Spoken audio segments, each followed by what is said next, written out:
Good morning. Welcome to Pastor John's Fireside Chat. It is Friday, September 25th. I hope that you're doing well. We are on day 11 of the Red Letter Challenge, and this whole week has been about being. And I love this one. I hope that you do too, because it was all about celebrating.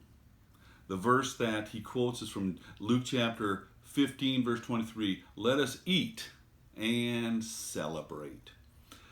You know, sometimes we get the impression that Christians can't have fun because we have a God who is frowning on us, making sure we don't cross the line, we don't get into something that we're not supposed to get into, and basically he is out to rob us of our fun. Some people actually have the view that God is the ultimate party pooper.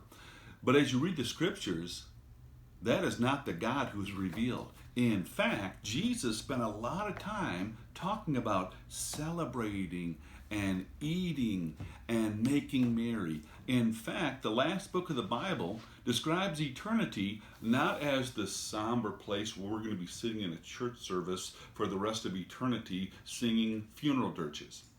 It compares it to a wedding banquet with music and laughter and joy. That's the kind of life that Jesus lived. That's the kind of life that we can live by the power of the Spirit.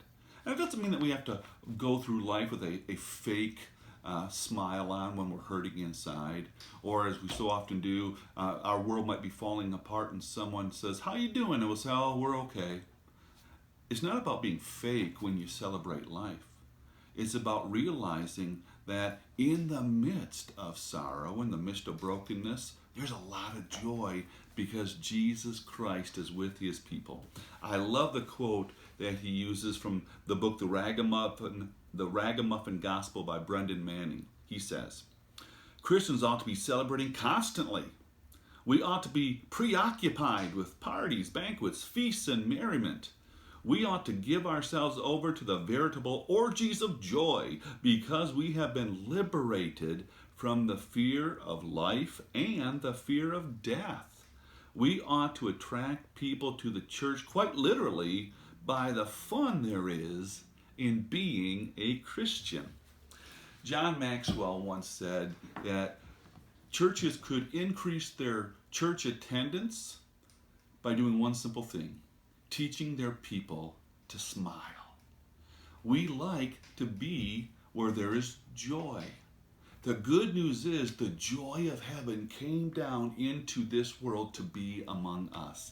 And that joy is named Jesus Christ, who continues to be with us and will be with us until the day that we get to see him face to face. I hope that you're celebrating the new life that Jesus Christ has given to you out of love.